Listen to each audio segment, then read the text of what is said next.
And we're back with the Lakers Fast Break. It's Gerald Glassford. There's more NBA observations. Truly appreciate you joining us once again. Of course, also as well, Magic Man Sean Grice is also here as well. Want to make sure everybody knows that we'll be on later tonight for the Lakers and Nets. We'll be on playback.tv/Lakers Fast Break. Also, as well, please go ahead and check out our post-game show, the best post-game show that's around for all Lakers basketball. Go ahead and check that out wherever you get your podcasts. But it is NBA observations. We thought we'd bring our great guest that covers the Boston Celtics back in here because they made a big trade after our initial conversation. And we want to go ahead and put on some finishing touches to our NBA observations from all around the league. So here today to go ahead and talk about the Boston Celtics one more time. Good man indeed. You got to go ahead and check them out today as part of Celtics Wire right there for you. It is Justin Quinn. Justin, great to have you here. I noticed some big things going on as far as the changes that were made due to the Jrue Holiday trade. And it started off in the exhibition season last night with Jrue Holiday coming off the bench. Yeah, so first of all, we didn't really think that was going to happen. Then when it did end up happening, we were pretty down in a lot of corners. Not all, I was into the deal, but quite a few people had a very similar reaction. If you think back to when Kevin Garnett ended up going to the Celtics, there were people who were actually upset about losing Al Jefferson in that trade.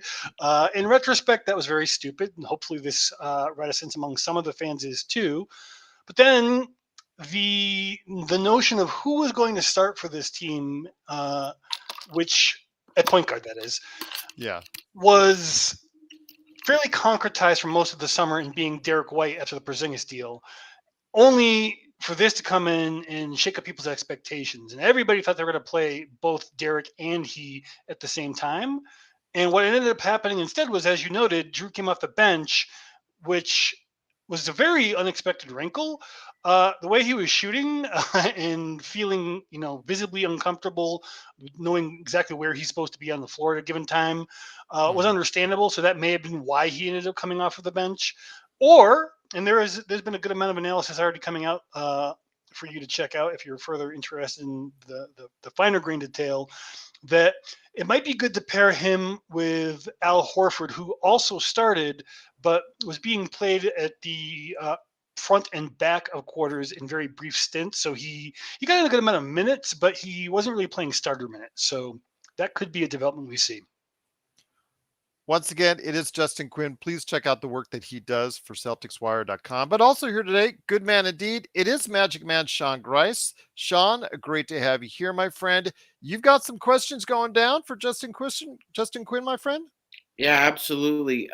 So Justin, we didn't see a lot of like double horn action last year from the Celtics, but now that they're starting two centers, uh, Al Horford and Kristaps Porzingis, do you actually see them trying that out at least to try and alleviate some of the pressure now on Derek White? Because as we know, like there was a lot of guards trying to get minutes in San Antonio. Lonnie Walker the fourth. You had Derek White, and you also had DeJounte Murray. Now Pop didn't like playing Derek White as a point guard. And so he basically asked Derek, I strictly need you to be more off the ball. Do you think the offense would take a different shift now because of the starting centers? I think actually it's going to be more visible than the defensive end of the court with double big lineups. It looks, and this is a very big caveat because it's literally the first game of the preseason, right? So it can Yeah. be pretty hard to tell what a team actually wants to do. We were talking off air about the lack of zone that was mentioned as something they were going to explore a little bit this season, which makes a lot of sense. I saw one of your commenters, Search and Destroy, mentioned the lack of Celtics bench. And while there's some good players on there, there's nobody really with any significant playoff experience, and not necessarily all known for being great defenders, but they're very long. They have a lot of length. They're all very tall for their position. So something like the zone would make a lot of sense on the second unit. On the first unit, I think the double big lineup, we saw like there was a very, very emphatic double block by Porzingis and Horford of Paul Reed trying to score a layup against both of them, which seems like the worst plan you can think of, but hey, preseason. And as far as Derek goes, I think he's going to have to be like, I actually do expect to see, particularly at the end of games, Jrue and Derek both helping alleviate the lack of mobility, I guess is the nicest way to put it, on the perimeter that we see from Porzingis. So he can defend if he catches you on the perimeter, but if he has to move laterally, goodbye. That's the end of that. So I do think that we will see more double big action from the Celtics this season, but I think it's going to be mostly, it's going to be more offense. They're integrating the pick and roll into their offense, which has not really been something that has been, they've been more of a read and react team for like most of a decade now under Brad Stevens onwards in terms of offense. But yeah, I think realistically, the main reason to pair them both is going to be for defense. So when it comes down to it, you have a very, nervous backcourt as far as being nervous about their health issues, as far as being, of course, because you have Al Horford, who is almost actually is one of the oldest players in the league, and then you have Third, I Kristaps think. Yeah. Yeah, so Kristaps Porzingis, of course, we have the oldest player in the league on our team. Kristaps Porzingis, he has obviously not had the best of health histories, although his last season was pretty fruitful. Your thoughts on the fact that there's still maybe some issues now that you traded Robert Williams away in order to get Jrue Holiday? So if we can draw any conclusions from the first preseason game, which we probably should not, but if we can, because they did run what looked like normal rotations for the first 3 quarters before emptying the bench in the fourth. Joe Mazzola is a little psychotic, and it's making me a little nervous for the reasons you outlined, that he's playing his starters 3 quarters in an exhibition game. But I digress. Well, no, it's kind of connected in that, like I said, Al Horford did not. He finished quarters, started quarters, but did not play. I think he played like 20 minutes, something like that. Yeah, 21, it looks like, Justin. Yep. Yeah, that sounds about right. So they're using him sparingly to keep his legs fresh, both in game and throughout the season. And I think that is a good plan for him. I'm a little bit worried about how they're going to manage Porzingis' minutes, because as far as I know, there's no plan to sit him on the other side of a back-to-back and, maybe lean into Al for the night where he is playing on the back-to-back, which would be a great idea in my opinion. Instead, it looks like the plan is to, at least for now, explore the possibility of players like Wenyen Gabriel, maybe Neemias Queta off of the 2-way slot that they have occupied. We could talk about the other one shortly, unfortunately. But in terms of the biggest surprise I saw, maybe altogether in that preseason game, was them using Lamar Stevens as a center when they went small. So that is something I think they can use to, maybe steal 5, 6, 7 minutes a game in certain matchups to give them a little bit more rest as well. Go ahead, Sean. Any more thoughts for Justin Quinn, my friend?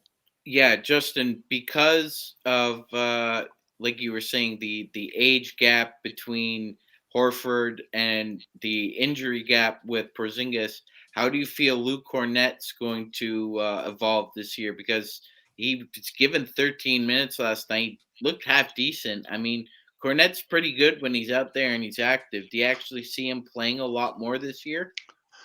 I think he's going to get more floor time than he has in the past with Boston, simply by necessity. I don't think they're going to lean on him too heavily, though. I think we're talking like maybe like 10 minutes a game at the very, very most, maybe a little bit more on nights when they have somebody resting or hurt. I think if he can find a way to play with more confidence, be more aggressive, then he could carve out an even bigger role for himself. Because, as you said, he's a good player, but because he hesitates, because he isn't quite going as hard as he can in a lot of moments. Like, I'm sure you noticed there were a couple of flubs where he just lost control of the ball, wasn't there for a pass. Just like, he isn't as locked in as you would want someone who is trying to fight for more minutes. It's almost like he is happy where his career is at, and that is not necessarily a bad thing if you are going to be like a third big bordering on a fourth big, but he's going to be asked to play something that's kind of more closer to a second big in a third big role very often. And that's kind of why I don't really expect. I would love for this to change, but at this point in his career, if he hasn't really found that like fire, that motor in him, I think what we see is what we get from Luke. And as you pointed out, he is a better player than I think people realize, but he's a regular season player. You really don't want to see significant Luke Cornett minutes in the postseason. So I think there's not a small chance that he and or some of the other lower price contract bigs might be shipping out, to use that Grant Williams traded player exception, to bring in somebody like maybe like an Andre Drummond or Jeremiah Earl Robinson, who either with playoff experience, veteran experience, or at least a skill set, body size that can be a little bit more useful in a postseason setting, if not at the highest levels. Once again, it's Justin Quinn. Please go ahead and check out everything that he's doing today. If you're into the NBA and want to get more updates on the Boston Celtics at Celtics Wire, wherever you get your podcast, but also as well, you got to go ahead and check out what the great work he does on there as far as the great articles. I've been checking him out as far as making sure to get my 411 of what's going on with the Celtics, because there are some changes and they are right here in Vegas. I can tell you one of the favorites, along with the Lakers, but then the Bucks, and obviously what we saw from the Suns. They had a very good exhibition game last night, and also, of course, what's going on with the Denver Nuggets. Those 5 teams seem to be talked about the most heading into this season, especially with the East Coast. You've got the Milwaukee Bucks, of course, facilitating that. So everything is starting off with, of course, the Damian Lillard trade. When you talk about a potential matchup between the two teams, obviously comes down to the two guards that were traded facing off against each other. How do you think that matchup lies? Or do you see Derek White taking a great portion of that duty? Well, I think defensively, they're going to be sharing that load a fair amount. But I think that because Jrue has battled with him in the playoffs previously, I do think that we will see a little bit more on him. Also, obviously, he's got the chip on his shoulder. In terms of the trade triggering the possibility in the first place, I think a lot of people, as much as the value that Dame provides on offense, really making him, at least for now, worthy of the Supermax deal that he's on. In terms of what overall they bring to a team, in terms of at least the regular season, we've all heard or seen the let's say less than accurate capabilities of Jrue in the postseason, but at least in terms of defense, all through the postseason and during the regular season. And his offense is usually, though not last night, pretty good in the regular season. They're closer than I think a lot of people realize in terms of what they bring to a team. Obviously, I'm not saying that Jrue is on Dame's level, but when you consider there's an extra $10 million worth of salary to consider and a lot more years of that level to deal with, I'm actually quite happy that the other guard did not end up on Boston. I really don't think the window would be very long at all if they had found a way to trade for him.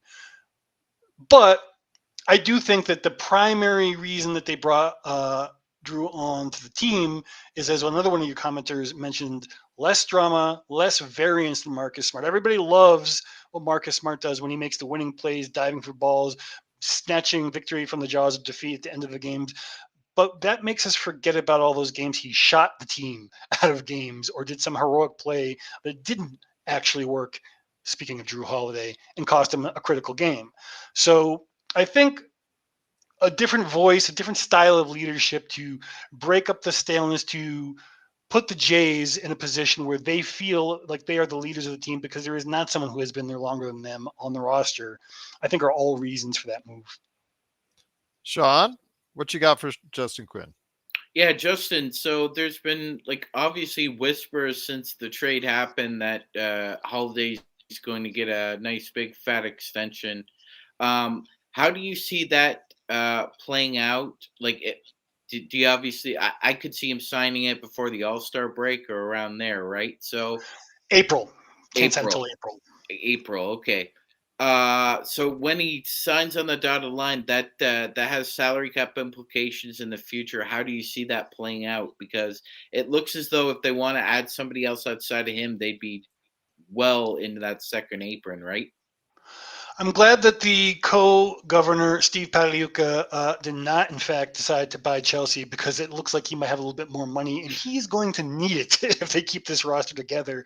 It's already over the second apron. Theoretically, they could find a way to trade back under it at the deadline. I doubt they will, unless they find a very good player for cheap that they can throw some draft capital at instead of players.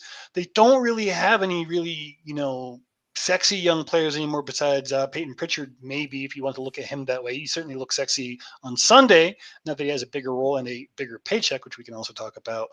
But at least for now, I do think that they wouldn't have made this move if they didn't think that they could get Holiday on a good extension once it's available. It makes me a little nervous, but worst case scenario, if things go very, very badly with him, then they also have a way to get out of it, as much as they won't be able to recruit much in that result. Question from Kurt in our chat, the best Lakers chat room that's out there, Lakers Fast Break. Justin, what do you think the team is missing, and who do you think benefits on the team with the Holiday addition? Who do I think benefits? I think that Derek benefits the most, because that gives him a little bit more help on the perimeter. I think he's going to do quite well, particularly if he really is the player they lean into to be the starting point guard. But he does tend to lose confidence, and if he's overburdened, when he loses that confidence, he becomes a much lesser version of himself. Still a good player, but nowhere near as dangerous as he can be when he's feeling himself, which is lately a lot more often. In terms of what this team is missing, I think it's pretty evident that, I hinted at it before, that they need a playoff capable big. It does not need to be it doesn't need to be a Porzingis, right? It doesn't even need to be an Al Horford level player, but it does need to be someone who has at least played in the playoffs before, or can add a skill set like functional, if not excellent, perimeter shooting, something else, being able to distribute the ball, something that can add to the style of play that they are trying to develop already. I'm one of the co-hosts of the Celtics Lab podcast. My co-host Alex Goldberg is a very big fan of adding, and try not to cringe too much, Andre Drummond as a cheap option who might be gettable. As I think I said earlier, Jeremiah Earl Robinson guy. Somebody like that is probably about as good as you're going to get, but they need just a little bit more insurance, mostly to eat up minutes in the regular season, but in the worst break glass in case of emergency situation, also have someone who is preferably a stouter big man, because they don't really have anybody who can, take 6 fouls trying to stop Giannis from getting the cup. Once again, it's Justin Quinn. Please go ahead and support what he does. If you're looking more into what the Celtics have as far as a roster and going forward, just keeping an eye on them, go ahead and check him out today at Celtics Wire, plus also as well the work that he does for the CLNS Media Boston with his Celtics Lab podcast. Before we head on out, I know that Magic Man has some more questions. I know you are pressed for time on today, but I wanted to make sure we got this in before the season started, because this will be officially our last team preview outside of the Lakers. So, Sean, go ahead and hit him up before we head on out, my friend. Yeah, what do you think of the Pritchard deal overall, Justin? It seemed like a fair deal. 7.5 per. That's about an average NBA salary, I'd say. And Peyton is a fairly efficient player. He's gotten a little bit better each year. How do you feel about the extension? Well, firstly, I think that if they are looking to make a significant upgrade and they're not too worried about their guard depth, which, with Jason Tatum taking on a bigger playmaking role, particularly from the looks of it last night, I do think they could use that as a much more attractive than an expiring, I think it was a $4 million deal he was on previously. So that, you'll get a little bit of a poison pill situation going on, but it's such a small amount that it really shouldn't affect any trade that he would be a part of. And if they do decide to hang on to him, and I think they should, he will help preserve your older guards for the postseason. As we have seen, he's only situationally useful in the postseason because he's short. He's only 6'1". He defends way better than his size, but you can just shoot over him. It's just like, what are you going to do? So you can't really play him in the postseason too much, but for what he can bring for, like a microwave shooter off the bench in the playoffs and just eating up minutes during the regular season in a very effective way, honestly, I think it's an excellent get. And it really puts an end to him. Like you saw a little bit of what got Grant Williams off of the team with him as well. That's why he wasn't playing very much during the regular season, because he would try to do too much and end up doing very poorly at things he was actually very good at, because he was playing for a contract. He knew that he only had one real big likely payday coming into the league at 24 years old. So he got it, and it's life-changing money. It might not be generational life-changing money, but you can put $30 million in my bank account anytime. There you go. It's obviously going to be a cost-friendly contract because it's going to be below, it's right around the tax players mid-level, I think is what going to be right there around The 7.5. smaller one, yeah. Yeah, so it's not going to be, when all said and done, as that salary cap rises, it's going to be actually quite beneficial if he continues to play well like he did 2 seasons ago and not what you got last season. That probably would be the concern. But then again, it's a small enough contract you can get off of it if need be. Yeah, I'm actually thinking back to one of the few players who has played for both of our organizations that we cover. When Avery Bradley got almost exactly the same paycheck, and people were losing their minds over it. It's a bargain deal in today's NBA where, as you were saying, like an average player, like if you mean like the most players in the NBA tend to make about that range. But if you mean like the average of the salaries, like at this point, it's getting closer to $20 million than that. Oh yeah, because of the this will be Supermax far deals. below average after, when Yeah. all is said and done on this contract. But like I said, if you don't get the play from him that you did 2 seasons ago, then it's a contract that can be easily moved. That's something that, Hopefully. well, that's true indeed. Sean, any last questions before we head on out, my friend? Yeah, just now with Holiday in the mix, Justin. Boston, I think Boston's gonna really try and emphasize wings very heavily, like outside of the double J's. Like it looks like they're going to experiment a lot with, say, O'Shea Brissett or somebody else there that can, maybe a smaller four that they could put on the floor. Yeah, Lamar Stevens, right? Even Delano Banton was looking pretty solid. He is still kind of a mess on offense most of the time, at least over the summer he was, but he looked pretty crisp. So I would not be surprised to see him stick. He's on an unguaranteed contract. Maybe even Svi Mikhailiu. I think he played for you guys too, right? Yes, he did. Gerald's he's not favorite too bad. player. Yeah, Gerald loved him. No, he's not my favorite player, but I still remember him being drafted. And I tell the story. I think I told it to you last time. Jay Billis said short arm. Yep. So that's all he could say on national TV. So I think he, if he can hit 40% from behind the arc, he'll provide something off the bench for you. But I think, as we saw last night, the bench decisions, who's coming off the bench is still very much in detail, because there are people or players that you thought were going to play that didn't play, and players you thought that didn't play that ended up playing last night. Although, again, they have 3 games in 4 days. So Joe Mazzulla might be just spacing them out. I think that's probably what it is with the bench. I do think that I tend to think if you play three quarters of what looks like a normal rotation, that's probably fairly close to what you're trying to do on the court in the regular season once it starts, even if it's not everything, like I said, with the zone defense, for example. So I don't think we can take very much, if anything, away from what we see in terms of them experimenting with all those rangy wings that they picked up. But hopefully tonight, I don't think they're set to play the Knicks Madison Square Garden. I don't expect the starters to play too much. If they do, I'm going to have to write a column about Mr. Mazzulla making some poor decisions out the gate. There you go, indeed. But speaking of Mazzulla, one thing, and it's going to relate to the 2 questions I have in the chat from 2 different viewers, Kurt and Jamie. Wanted to go ahead and ask you real quick with Porzingis, what are some of the unorthodox methods that Missoula has put in there in regards to Kim? And ultimately, how many games do you think he'll play for you guys this season? If you think it's just a meander guess on that.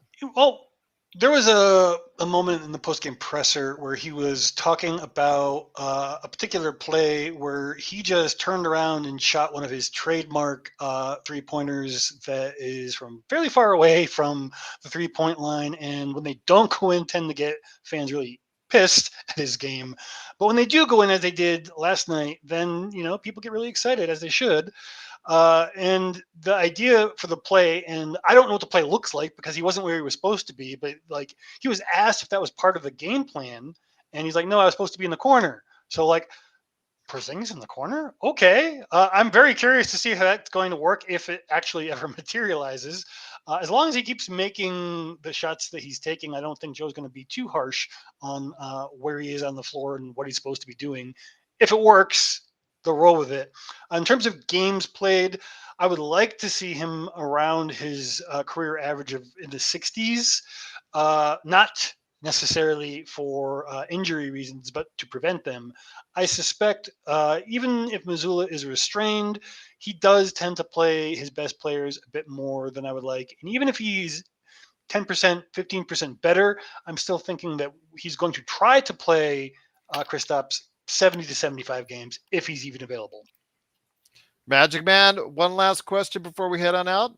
Yep. Justin, just a gut feeling. You think they use that open two-way roster spot now, unfortunately, because Jay Scrubb had an unfortunate injury and his season is over.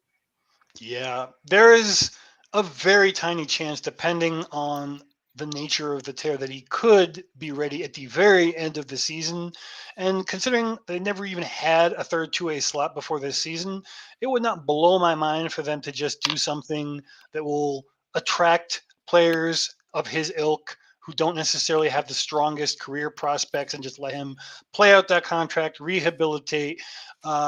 That isn't, the most magnanimous move because he would have got the money either way, but giving him an option to at least stick with the team and be around the team, maybe bring him back the season after if it does heal, that isn't out of the question. But I suspect that what you were hinting at is where it's going to end up going because, as one of your commenters were saying, he's not the best player. I think he's better than he's gotten a chance to show in the past. I don't know where he's going to show it on this roster, but because of that, he's not a super important player for this season anyway. So more than likely, they'll probably end up bringing in somebody else, maybe a big man who they could elevate if he does click. But honestly, if they do fix the big man situation with someone who is not on the roster now, I suspect it's probably going to be, again, through using that TPE. Will that alleviate any of the concerns that you have over any height issues? I know that Alan said in the comments, he said weight issues, but I think he meant height issues against, let's say, our team or Denver or a team that has a certain amount of size. I know you guys have you start Horford and Porzingis He's up not that front. tall, though. He's only 6'9". Porzingis Yeah. is 7'3". Luke Cornett is 7'1", but once you get after that, I think everybody's 6'9" or under, so they could use another big man. Neemias Queta, I think, is a 7-footer, but I don't expect to see too much of him, at least not until close to the end of the season, once he had some more time to stop being a fouling machine. So, but do you have concerns, or you think that the Celtics at some point in time, with what they have as far as assets, will make that up by the time the February trade deadline is done? I think it wouldn't hurt them to get somebody who's taller than 6'9" on the roster. Like my guy Jeremiah or Robinson, he's only 6'9", so that would rule him out. But I think Drummond is 6'10", if I'm not mistaken. Yeah. And there's a lot of other players out there who could fit that bill. The question for me really is more fit than size, because as a whole, what they may not necessarily have in terms of front court size, the whole team can help make up for. I mean, they have a point guard who is 6'9", so that can help. Lakers in 5, yes, they do have Kita, but he was a DNP last night for the Celtics. So I'm sure if they're going to be playing 3 games in 4 nights, he'll get some burn either tonight or in the next game. So they also have Wenyen Gabriel and Brissett as well. to go ahead and provide some of that as well. But I know you got to run. So we do want to go ahead and make sure to plug anything that you want to go ahead and do. So I will let you do that the best, but you are obviously on a lot of different media outlets. So go ahead and let us know where everybody can catch your work at. Well, you can find that at Celtics Wire, one of the USA Today NBA Wire sites. You can also find auditory and video stuff, respectively, on the Celtics Lab Spotify site, as well as the CLNS Media Network sites, which carry the video version of those podcasts. Awesome indeed. Once again, it's Justin Quinn, Celtics Wire, the Celtics Lab. Just again, if you need to get your up-to-date info on what's going on with the Celtics, and being a good Lakers fan, you do have to spy on the enemy every now and then just to see what's going on. Go ahead and do so with their great work today. Magic Man, any last thoughts, my friend, before we head on out? Thank you very much, Justin. We know your time is precious. Appreciate you coming on the Lakers Fast Break once again. Absolutely, indeed. May we meet in the finals. Yes, absolutely. Would love that. Again, bring it back on accordingly as well. So once again, it's Justin Quinn, Celtics Wire, Celtics Lab. Great work there. Just please go ahead and follow him today if you need to go ahead and get your latest intel as a Lakers fan on what's going on with the Boston Celtics. So that does it. We will not be doing any updated team previews for if James Harden gets traded, because we just don't think he's worth that much. But this is it for all of our 29 non-Laker teams. It's been great. It's been fun meeting people from all around the world. Cannot thank everybody for taking the time to do so. Please go ahead and check it out in the playlist on YouTube. It's right there for you. All of our team previews for the upcoming season. We'll be adding a Lakers one as it gets closer to the season. And speaking of the Lakers, tonight, playback.tv/Lakers Fast Break, and the best post game in town for the Lakers is right here at the Lakers Fast Break podcast.